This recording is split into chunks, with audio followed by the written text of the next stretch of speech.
Game show on the Padres Radio Network. Coming up, we'll deliver a full recap of today's game, including highlights from the biggest moments. We'll take a trip down to the manager's office to hear from Mike Shildt. Plus, we'll bring you scores from around Major League Baseball.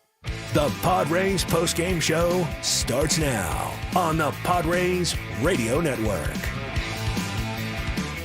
Welcome into our Padres post-game show here on the Padres Radio Network. Final score in Baltimore today, the Orioles 8 and the Padres 6. Sam Levitt with you inside our San Diego studios. As we wrap this one up, the Padres see their 7-game winning streak come to an end. Padres dropped to 57 and 51. Orioles improved to 62 and 43 on the season. The Padres put together what was a fantastic road trip, 7-2 to Cleveland, Washington, D.C., and Baltimore, but they could not find a way to cap it with a win in this one as they see that 7-game win streak come to an end. A lot to do on our post-game coverage. We'll hear from Padres manager Mike Shildt. We have all the radio highlights for you and what turned out to be kind of a wild game, certainly a wild finish in the final few innings in Baltimore today. We'll also hear from Padres president of baseball operations and general manager AJ Preller on the trade that was made earlier this morning before we came on the air for the pregame coverage, and that was the Padres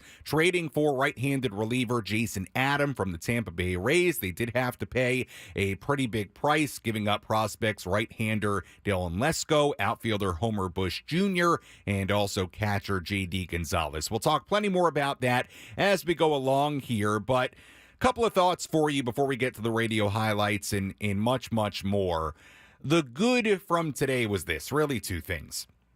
If somebody would have told you at the start of this road trip that the Padres would go 7-2, that they would win both the series against the first-place teams, the Guardians and the Orioles, they would sweep the Washington Nationals, they'd have a no-hitter mixed in on the road trip, everybody would have signed up for that. And going 7-2 on this trip, despite losing the final game today, that makes it an outstanding road trip, especially against some of the competition they played against in this trip. Again, 2/3 of the trip came against first-place teams in the American League. And the good thing about today, from an offensive standpoint in particular, this was the same team that won the 7 games in a row. They were down 6-0 in this game, battled back to make it 6-5. They couldn't find the one big swing they needed to tie the game, to take a lead, and unfortunately came up just a little bit short. But as far as showing fight, as far as showing scrappiness and all the things we've seen in this 7-game road trip and at many times throughout the year, you saw that today. This was a tough one to lose because it was so close at the end. But look, they were down 6-0.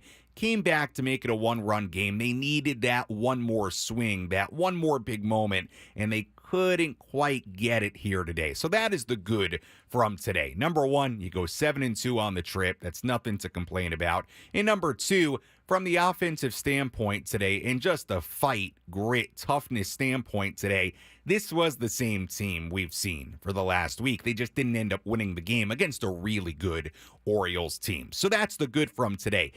The bad from today was this. The Padres pitching just wasn't as good as it's been. Randy Vasquez put up 2 scoreless innings to begin the day. He got really wild in the third, and then late the bullpen, Estrada and Morejon issuing a couple of key walks. And that was a big story in the innings where the Orioles scored runs. Padres walked 8 batters in this game.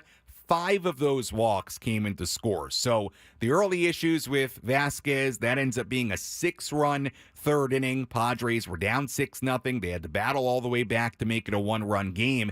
And then guess what? The runs in the 8th inning, the couple of walks, one by Estrada, one by Morejon, the wild pitch uncorked by Morejon, the 2 runs that ultimately came in for the O's in that bottom half of the 8th inning, they ended up being huge because the Padres did get that 6th run, as we just heard, in the top of the 9th inning. So the pitching side of things, not quite as sharp as what we saw during the road trip. And my goodness, during the course of this road trip, start to finish, aside from really 2 innings, maybe 3 innings, maybe, it was just terrific on this trip. And Padres got put in a hole today and just could not quite fight their way out of that hole in that early 6-run deficit, then ended up being an 8-5 game as we went to the top of the 9th inning. So, again, I don't think today is anything to hang your head over. I really, really don't. The Padres had a great road trip. They played tough today. They came back to make it a 1-run game. They made noise in the 9th inning. To me, it was the same team we saw throughout this 7-game winning streak. They just couldn't quite find the way to win it here today, and they certainly did that a lot during the trip. So what do you do now? You enjoy the off day tomorrow, and you come home to play the Dodgers beginning on Tuesday after what was a really, really successful start to the second half of the season. We'll come back. We have all the radio highlights for you. We'll hear from Padres manager Mike Shildt. Much more to come. Final score, Orioles 8 and the Padres 6 on the Padres Radio Network.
Our post-game show continues here on the Padres Radio Network. Sam Levitt with you inside our San Diego studios as we wrap this one up. Orioles beat the Padres in the finale of this 3-game series in Baltimore. Padres see the 7-game win streak come to an end, but with all that said, the Padres still go 7-2 on this very successful 9-game road trip to Cleveland, Washington, D.C., and Baltimore. They'll enjoy an off day tomorrow, come home to take on the Dodgers for a mini 2-game series beginning on Tuesday. We'll go back to Camden Yards, hear from Mike Shildt in just a little bit, so stay tuned for that. We'll also hear from Padres President of Baseball Operations and General Manager AJ Preller a little bit later. We do want to let you hear what he had to say about the trade earlier today for Rays reliever Jason Adams. So a lot to do on our post-game coverage, but first, let's recap this game from start to finish.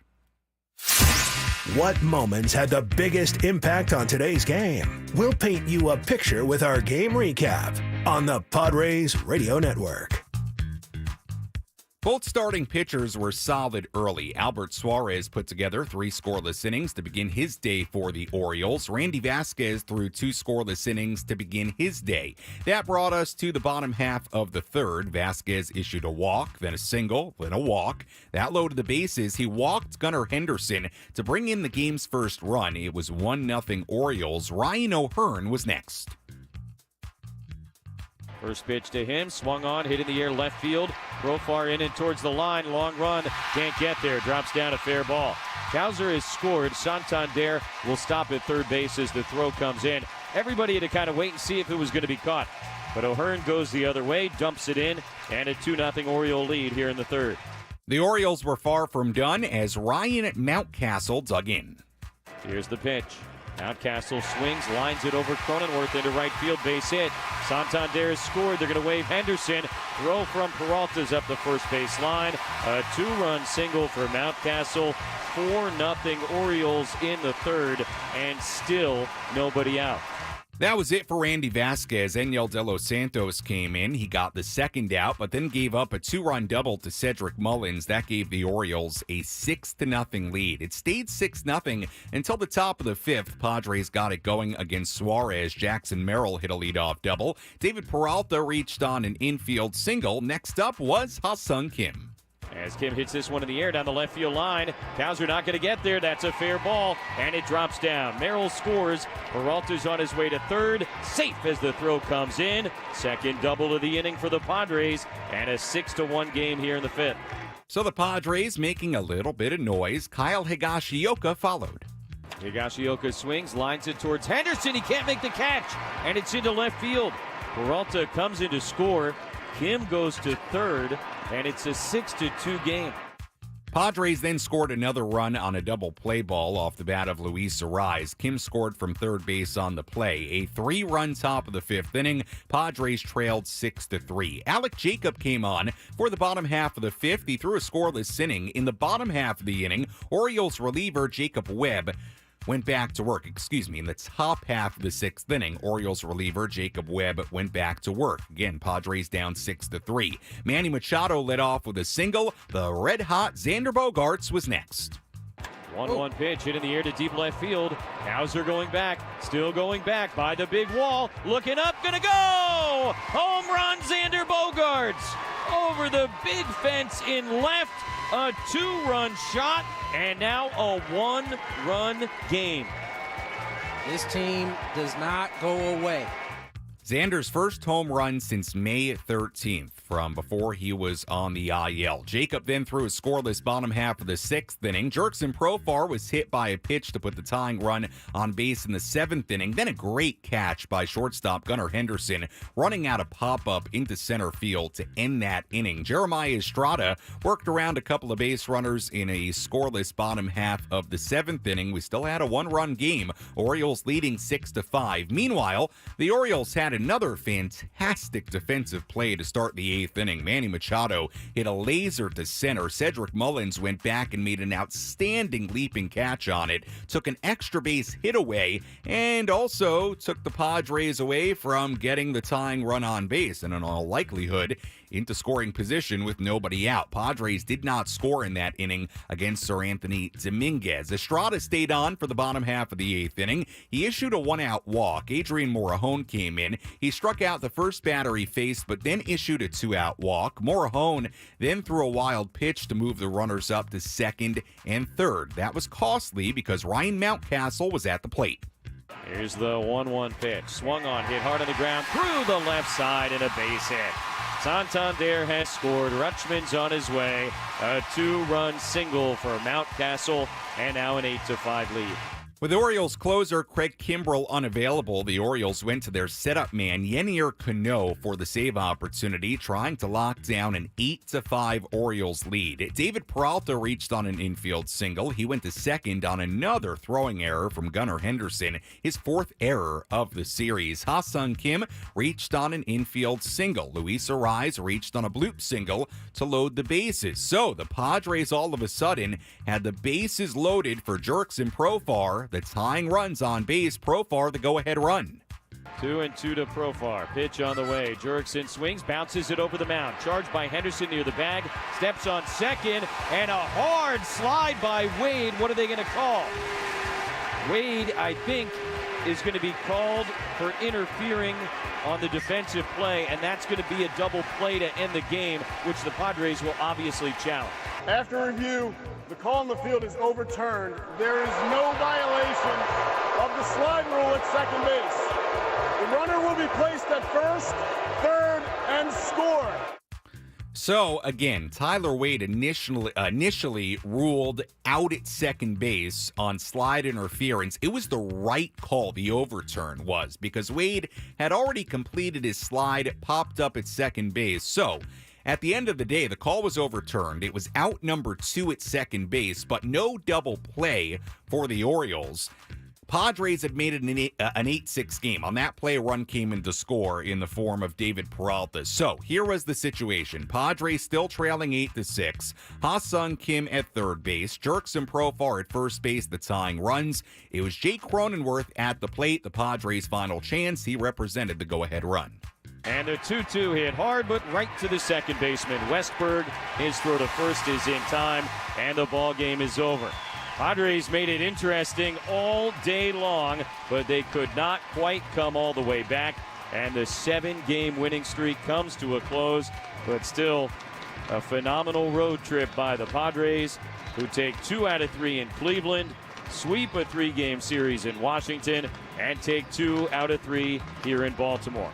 A really good road trip indeed, and the Padres fought all the way until the end in this game. Final score, Orioles 8 and the Padres 6. Final totals, 8 runs, 9 hits, 2 errors for the O's. For the Padres, 6 runs, 10 hits, and 1 error. Padres now 57-51. Orioles improved to 62-43. Cionel Perez, the winner for the Orioles. It was Randy Vasquez, tough start today, especially that third inning. The loss today for San Diego.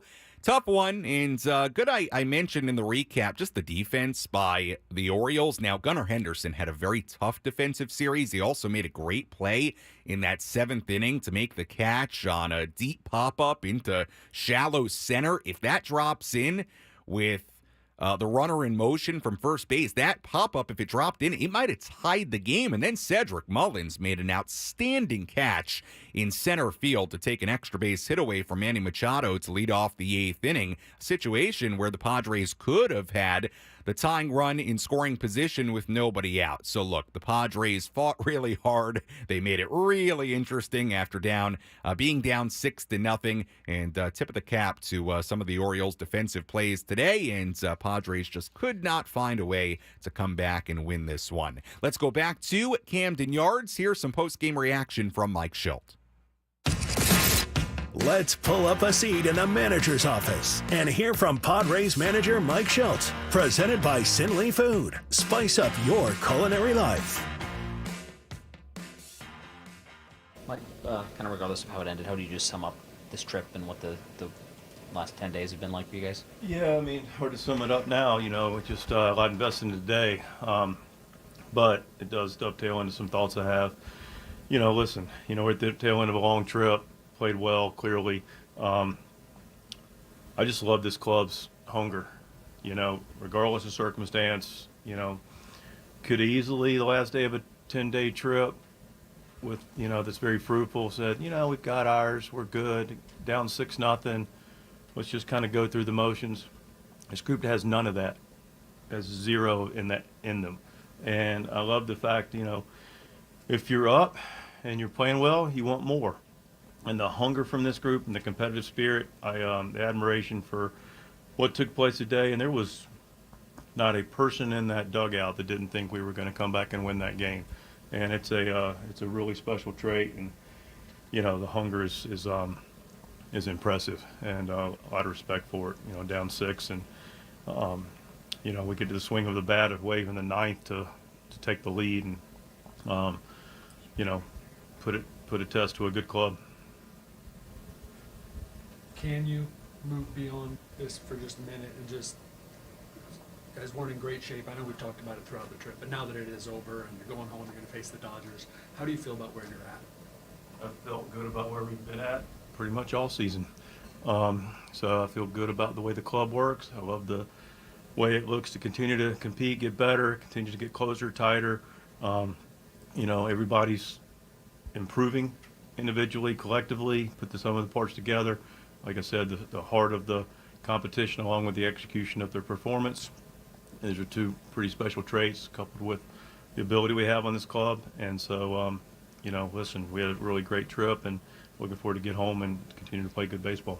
Randy had been really sharp, had really improved against lefties. What did you see today? Yeah, I just wasn't able to control counts as much. We talk about that almost regardless of pitcher. What's the recipe for success? Controlling counts. Throw multiple pitches in the zone when you need to. Just wasn't able to get into that rhythm. Sometimes it takes a starter, as we know, a little bit of time to do that. He got in some traffic in the third and just wasn't able to dodge any bullets. So we had to get the pin. I'm sure you'll have to talk to him first when he joins the team, but what do you think for your new reliever and how do you envision maybe using him? I have talked to him, just a class act, enjoyed the conversation, me and Ruben and Ben Fritzy. Ben Fritz got him on speakerphone and just welcomed the organization, and all reports are first class off the field, high character guy, and but probably more importantly, A+ on the field. It's a guy that's really going to help our bullpen. Gets righties, gets lefties, so that's clearly a bonus for the club and ability to use him. How we're going to use him, I mean, listen, can't have enough good relievers. He's pitching the back end of games. I expect him to continue to do so. He'll be, mix in those higher leverage situations with Morihone and Estrada and add to the mix there. Where does this team stand going into the deadline? I know that's AJ's purview, but the roster that you have and the fact that there may be even more upgrades coming, but the fact that you've gone into it with this winning streak, where do you stand collectively? Yeah, I mean, I love this club, and I've always been grounded in the club that I've had. I think it goes back to even my minor league days. You get what you get, and you manage the best you possibly can, and so I've never really pounded the table for this or that. Obviously AJ asked me about what our team needs are and what we're looking like, and we have a good relationship, communication.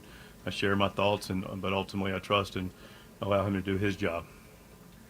You look at little things throughout, and Alec Jacob coming in and doing what he did today. Huge.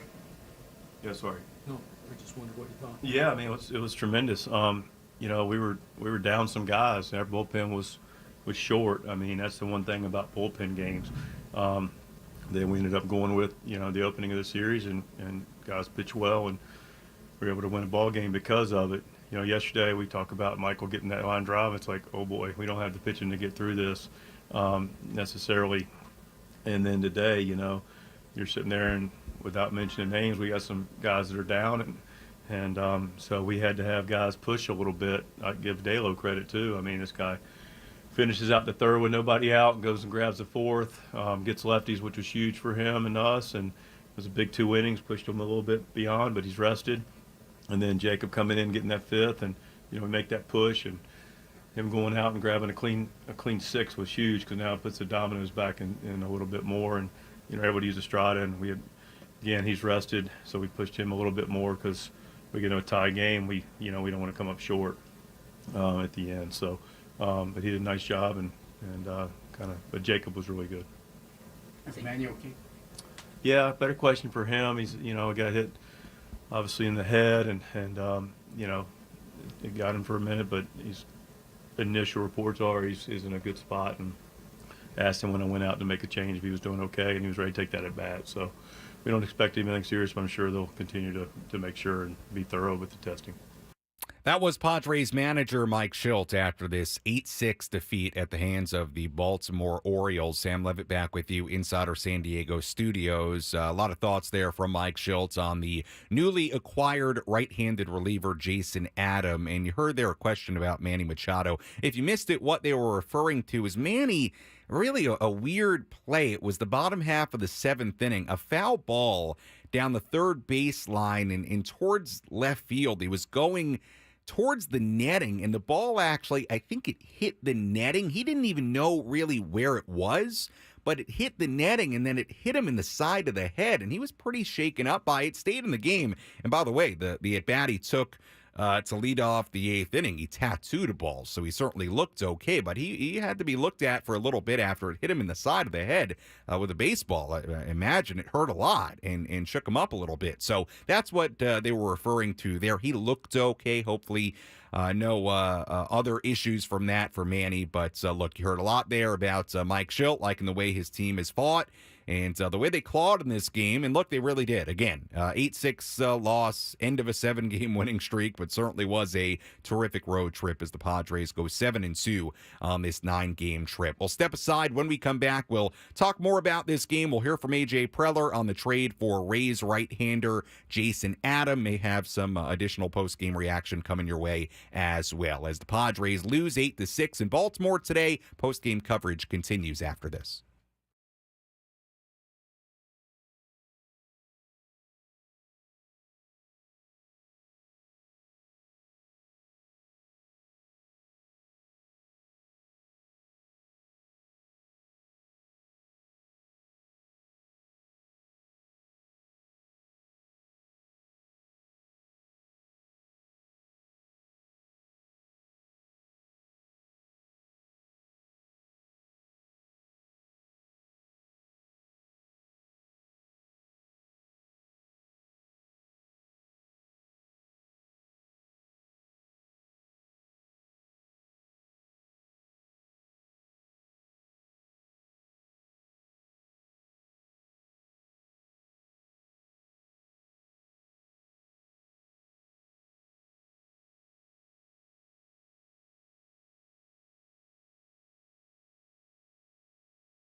Our post-game show continues here on the Padres Radio Network. Final score in Baltimore today, the Orioles 8 and the Padres 6. Padres do win 2 out of 3 from the O's, and they do go 7-2 on this 9-game road trip to Cleveland, Washington, D.C., and Baltimore. So a very successful trip. A really good game here today. Padres trailed 6-0 in this game. They came back to make it a 6-5 game even after they were down 8-5 going into the ninth inning. They found a way to ultimately make it an 8-6 game. They have the tying runs on base. So they really, again, like I said in the opening segment, they really were the same team that we've seen throughout the 7-game win streak. Tough, gritty, and found a way to make it a good ball game after trailing 6-0. And enjoy the off day tomorrow. Enjoy what was a good road trip. Come back home and face the Dodgers on Tuesday.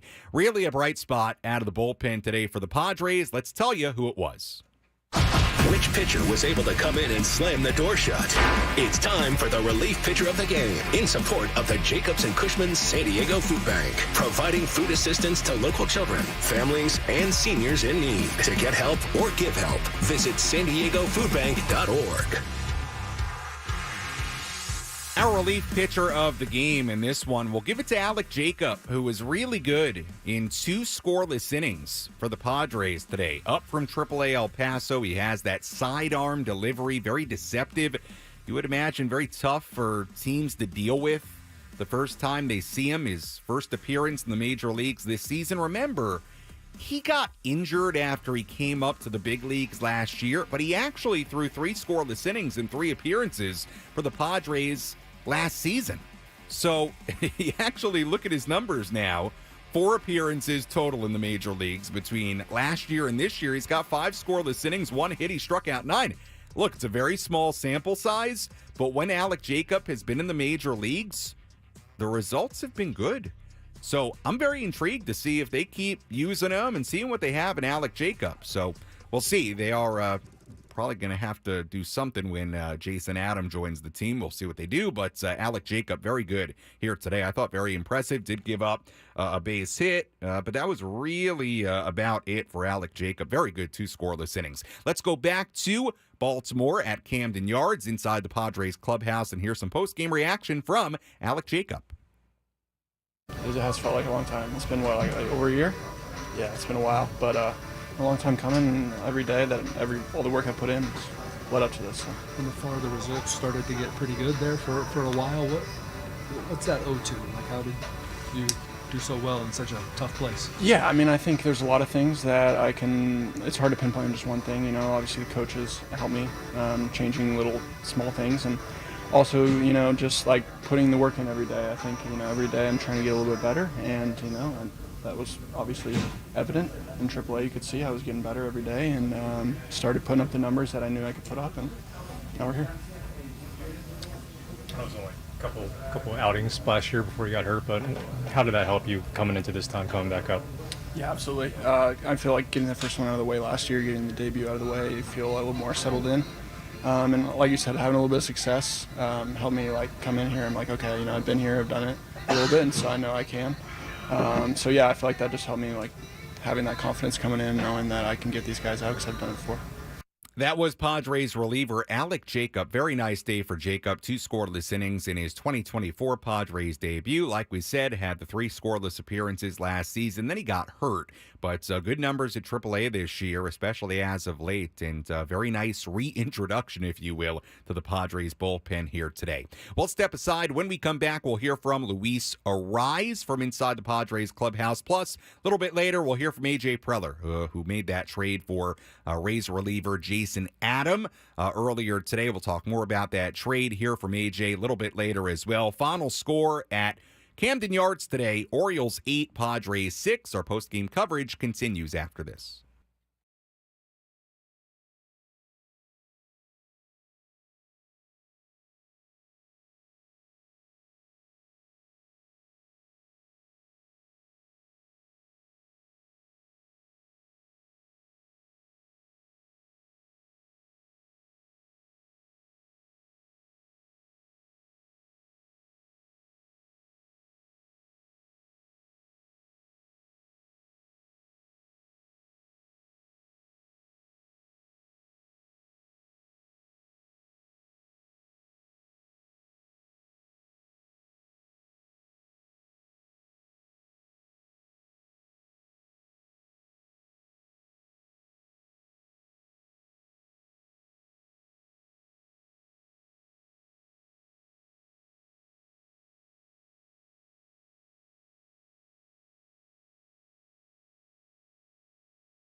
Our EcoWater SoCal Padres postgame show continues here on the Padres Radio Network. It is not pregame. We already had pregame and the game. Now we're in our postgame show. 8-6, the Orioles beat the Padres on this Sunday afternoon. Sam Levitt with you inside our San Diego studios as we wrap this one up. We'll hear from Xander Bogaerts coming up in just a little bit, so stay tuned for that. I said Luis Arraez before the break. We would hear from Luis. I was looking at my scorecard. I meant to say Xander Bogaerts, not Luis Arraez. So we'll hear from Xander Bogaerts a little bit later. Not really a little bit later, just in a minute or two here. So stay tuned for that. Bogey had a nice moment in this game, and that is why, well, I shouldn't ruin it. Let's tell you about our player of the game. Which player had the biggest impact on today's game? Let's find out who is today's player of the game. Presented by Valley View Casino and Hotel. Catch every game at Patties and Pints. Plus, enjoy $4 beer every Thursday. Visit valleyviewcasino.com today. 1-1 pitch hit in the air to deep left field. Hauser going back, still going back by the big wall. Looking up, gonna go! Home run, Xander Bogaerts! Over the big fence in left, a 2-run shot, and now a 1-run game. This team does not go away. Xander Bogaerts with his first home run since coming off the IL. He came into today's game batting over 500 in the 10 games since returning from the injured list, and what do you know, he hits a home run in this one here today. Now, 5 out of his last 6 hits have been home runs. Not home runs, excuse me, extra bases. I'm all over the place in this segment. Extra bases for Xander Bogaerts. 5 out of his last 6 hits. So for Xander, a big 2-run home run. Great to see, and also made it a 1-run game. At that point when he hit it, you really felt like the Padres may have a real shot to come back and win this game after trailing 6-0. So he continues to swing the bat really, really well. Great moment for Xander. First home run for him since May 13th, going back to when he was, before he was on the IL. So great moment for Xander Bogaerts. Let's go back to Baltimore inside the Padres clubhouse, and here's some post-game reaction from Xander himself. The road trip being what it was, I know it didn't end the way you wanted it to, but like, what does it say about this group, the road trip that you had, A, and B, even today, like kind of coming back when you were down? We always in it, and that's one of, I would think that's the main sign for me, really good teams of, as characters of really good teams, we were down in Washington, came back, we won that one. Today we were one pull side double from Cronenworth from tying the game, so 6-0 against these guys, in their place, it's a really good ball club, but we always are in. Doesn't matter the score, which is pretty crazy and a very great trait to have. You make it I imagine you felt like you got all of that one on the home run. Like yeah, I saw him going back slow. I'm like, no way, because I know that wall's kept some from going out for me, so I know for sure that wall is pretty far. But did you know you had it? Just like the other night, I knew I hit it good. The one the other night I thought was going to get caught, but I'm going to enjoy it a little bit. I know it's probably an out, but deep fly ball should have been a homer in other parts, but Do you feel like you're able to maybe cut loose with the swing a little more now that you're getting more distance from the shoulder and everything? It feels good, I think yesterday probably was the first time I didn't really feel much. There's some stuff I can't really do yet still. I still feel it, but I think yesterday, the day game, I don't know, for some reason, I felt pretty close to pain-free. There's just some exercises, it still gets it, but I guess that's what happens when you have stuff like this, they said. So is that not a coincidence that those are your extra base hits the last couple of days? Because it was all singles. I think it's just the way the game is, just you get a lot of singles and you get a lot of extra base hits, they come in bunches, they tend to do that. So normally you would like to have them spread out, but I wasn't complaining one bit about the singles, I wasn't getting anything, so I'll take them. What message does it send you guys when they're active, making trades? I know they've already made a couple, Cease and Arraez earlier in the season, but like today, and in theory they might make some more. Like, what message does it send to the clubhouse when they're active? I don't know Adam personally, but I faced him, and I can tell you that he's pretty good. You know, he's pretty tough at bat, very uncomfortable at bat, especially for a righty. His stuff plays against both sides, righty and lefties, to be honest. But it's very uncomfortable. I mean, they felt like that's a position we might have needed a little bit of help, you know, and probably we had some guys in the back of the bullpen that we've been using a lot. So bringing in a high leverage guy like this guy with a ton of experience, it's just lengthens out the bullpen so much more. What is it about him specifically that makes him uncomfortable? So much, and then he has this weird, you know, Tampa, they have him down here and they have up here. They have so many different variety of arms, but he's a weird something like coming out of here. I remember it was very, very weird. Nice two-seam change up, big, like sweeping. So I mean, and he throws strikes. You know, it's not like he's effectively wild. No, he throws strikes. He knows what he's doing up there. So that's very, very important. Come big situations for sure.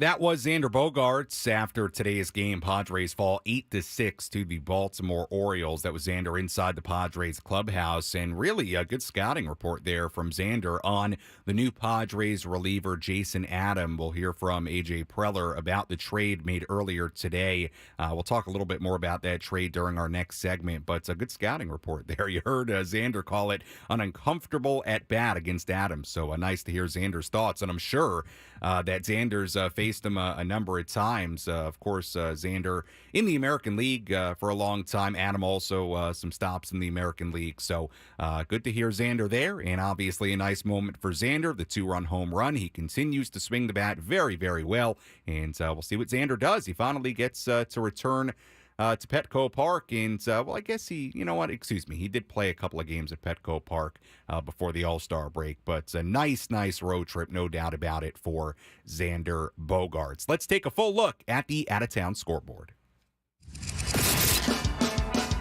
Let's take a trip around the Bigs and tell you about the scores you need to know in our out-of-town scoreboard. Presented by Jensen Meat, where great taste meets integrity.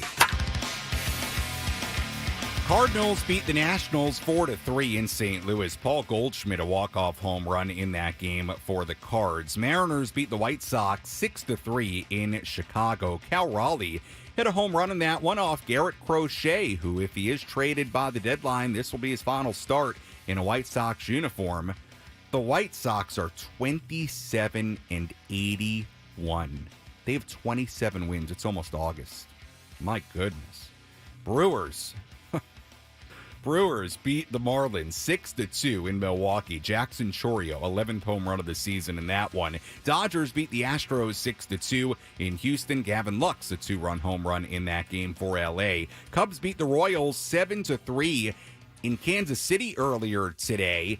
Also a big trade for the Cubs and the Rays. The Cubs trading Christopher Morel to Tampa Bay. The Cubs getting Isaac Paredes back from Tampa Bay. So that was a big trade today. Morel to Tampa and Paredes to Chicago. That was a big trade earlier today. Some major pieces going back and forth there. Twins beat the Tigers 5-0 in Detroit earlier today. Braves beat the Mets 9-2. In New York, the Blue Jays beat the Rangers 7-3 in Toronto. Vladimir Guerrero Jr. a home run in that game. Guardians beat the Phillies 4-3 in Philadelphia. Rays beat the Reds 2-1 in Tampa Bay. We have a few games going on right now. Diamondbacks ahead of the Pirates 2-1 in Arizona in the 7th inning. Angels 7, A's 6 in Anaheim in the 5th inning. Giants 3 and the Rockies 2 in San Francisco in the 6th inning. And we have one game yet to begin. That is the Yankees and the Red Sox at 4 p.m. at Fenway Park. And that's a full look at the out-of-town scoreboard on this Sunday. When we come back on our post-game coverage, we'll do a couple of things. We'll provide the latest update on Joe Musgrove. We do have information on Joe as to what the next step in his rehab process will be. We'll talk about the trade from earlier today, where the Padres traded for right-handed reliever Jason Adam from the Tampa Bay Rays. We'll hear from Padres President of Baseball Operations and General Manager AJ Preller on the trade, and we'll also wrap up our post-game coverage, get you ready for Tuesday's game against the Dodgers. Again, the final score, Orioles 8, Padres 6. Our post-game show continues after this on the Padres Radio Network.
Our postgame show continues here on the Padres Radio Network. Final score at Camden Yards today in Baltimore, the Orioles 8 and the Padres 6. Padres lose this series finale against the O's.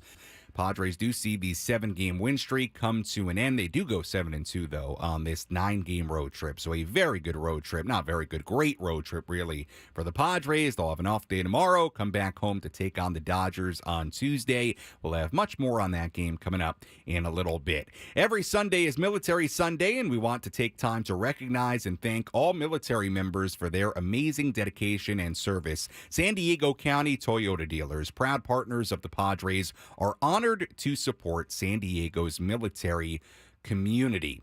Before we hear from AJ Preller on the trade from earlier today, speaking of the Padres getting pitching, well, of course, one of the guys they're waiting on right now when you talk about the Padres getting pitching is a guy they have already, and that is Joe Musgrove, who, as we reported on the last week or two, had been throwing bullpens. The reports were very, very good. This tweet from AJ Cassavell of MLB.com, Musgrove speaking with the media after today's game. AJ tweeting, Joe Musgrove will pitch 2 innings at the team's spring complex in Peoria on Tuesday facing Mariners hitters. He'd presumably need a rehab start or 2 after that, but he says, quote, my bullpens have been really good. The velocity and life is there. I've been recovering well.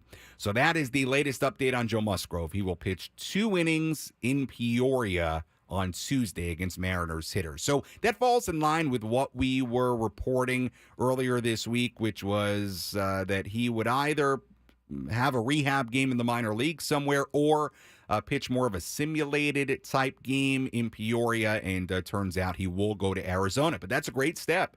Great step. And you know what? If that goes well and then he makes a rehab start and then another rehab start, you could be looking at it being a matter of maybe a couple of weeks here, or maybe a little bit more than that, and Joe's back. So, again, very, very good update there from Joe Musgrove, who will continue that rehab process in Arizona on Tuesday facing Mariners hitters. So that's a very, very good update from Joe Musgrove after the game inside the Padres clubhouse.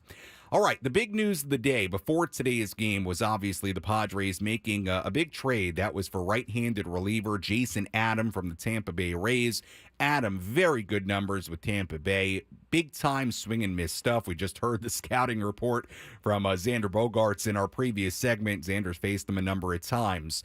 And while the Padres got something they obviously really needed in a high-leverage, back-into-the-bullpen type arm that could be right there with Estrada and Morejon and help create the bridge to Robert Suarez, there's no secret the Padres gave up a lot. They did have to pay a pretty steep price to get Adam, and that's a function of probably a couple of things about this trade. Adam has 2 years remaining of control after this one, so the Padres can have him for 2025 and 2026 before he becomes a free agent. The other part of it is this, and we've talked about this a lot on the postgame show, and people have called in and asked me questions about the trade deadline.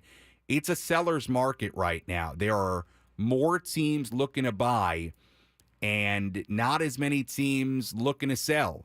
And there's limited pitching, both starters and relievers. And if you just look around the league at what teams are paying for pitching right now, and there are a number of other trades you can point to, the prices are high. So the Padres had to pay a high price, and this was the price, giving up arguably their top pitching prospect in Dylan Lesko, who was a top 100 prospect in the game according to MLB.com. They also traded Homer Bush Jr., a top 10 prospect in their system according to MLB.com, and the 12th ranked prospect in their system, J.D. Gonzalez, a catcher. So those were the 3 prospects going to Tampa Bay: Lesko, Bush, and Gonzalez. So it was a steep price, but the Padres also get something they really needed. And again, a guy in Adam who has 2 more years of control left.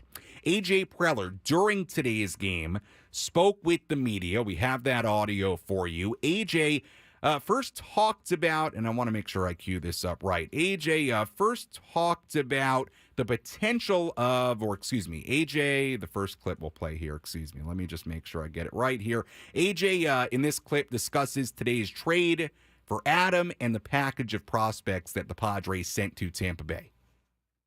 How big of a need was this, AJ, that you addressed?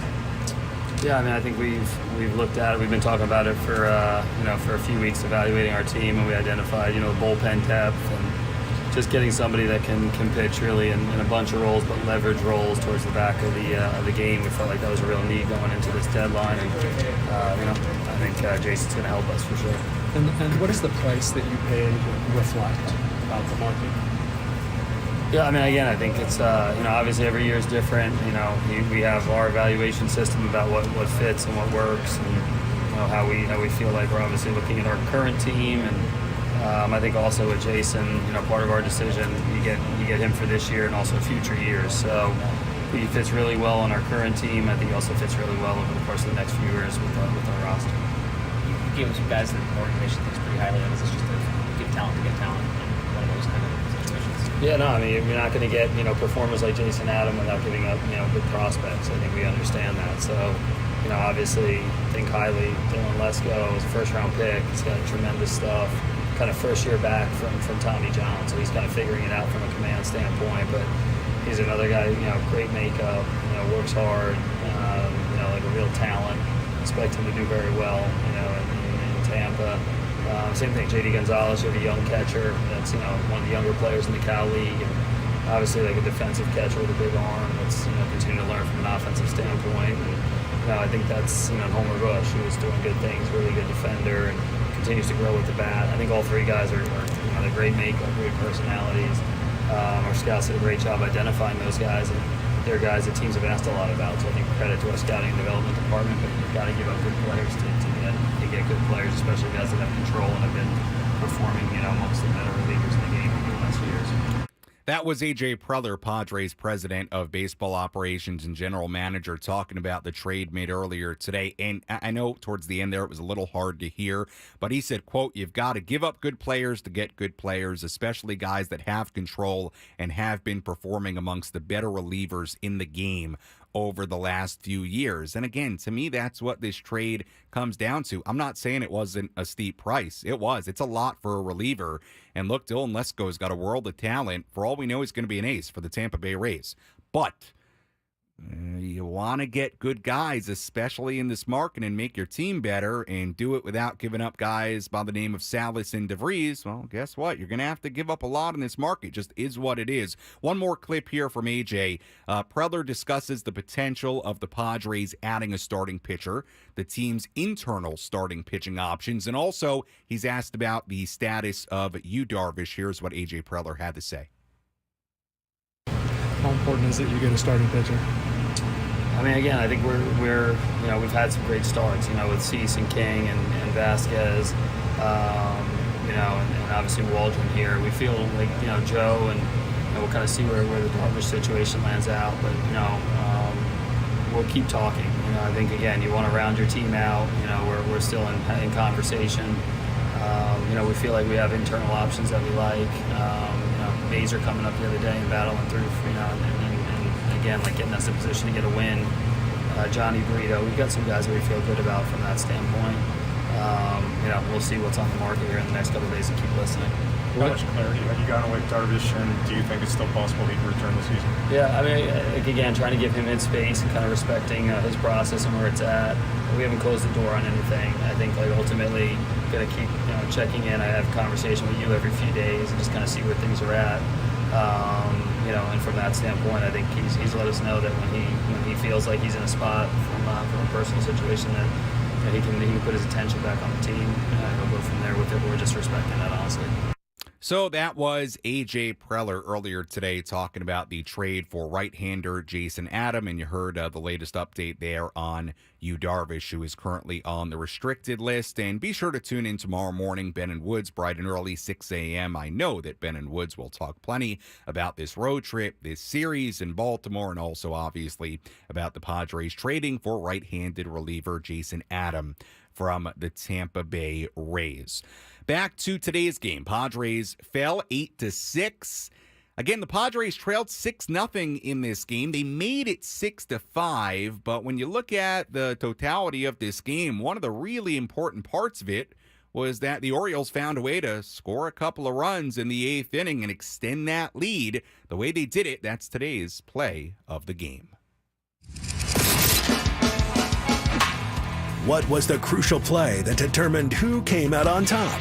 This is today's play of the game, presented by Bill Howe Plumbing, Heating, and Air. Here's the 1-1 pitch. Swung on, hit hard on the ground, through the left side, and a base hit.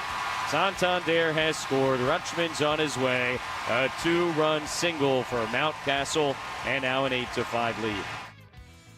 That was a big swing for Ryan Mountcastle, a 2-run single. It went from a 6-5 game to an 8-5 game, and when you consider the Padres would score a run in the top of the 9th inning to make it 8-6, well, that 2-run single for Mountcastle essentially won the game. If everything goes the same in the top of the 9th inning, who knows? We might still be playing right now. So that's why it is our play of the game. Had a big impact on this one. And again, the bad from this game, the pitching was not as good for the Padres. Randy Vasquez really struggling in the 3rd inning in particular. Keep in mind, he started the game 2 scoreless innings. He was doing all right, but then he ended up walking 4 batters in the 3rd inning. Could not get out of the 3rd. The Padres walked 8 total in this game.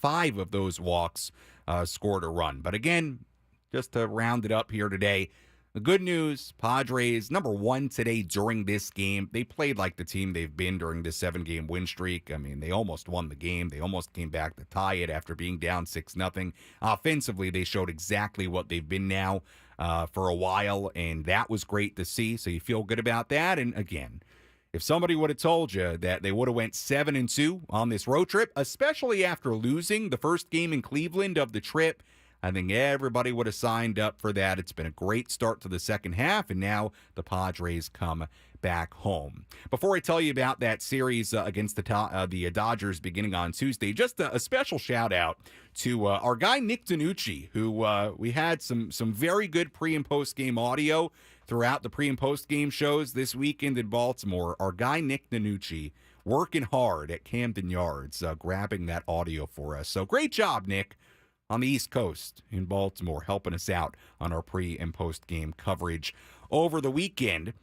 Taking a look ahead, Padres will enjoy the off day tomorrow. They take on the LA Dodgers on Tuesday at Camden Yards. Right-hander Matt Waldron on the mound for the Padres. Right-hander Tyler Glasnow on the mound for the Dodgers. The pitching matchup, by the way, on Wednesday, right-hander Dylan Cease for the Padres. Left-hander Clayton Kershaw on the mound for the Dodgers on Wednesday. First pitch on Tuesday at 6:40 p.m. Our EcoWater SoCal Padres pregame show from inside the Western Metal Building. I feel like I haven't been at Petco Park and inside the Western Metal Building in like 3 months, and it really has been.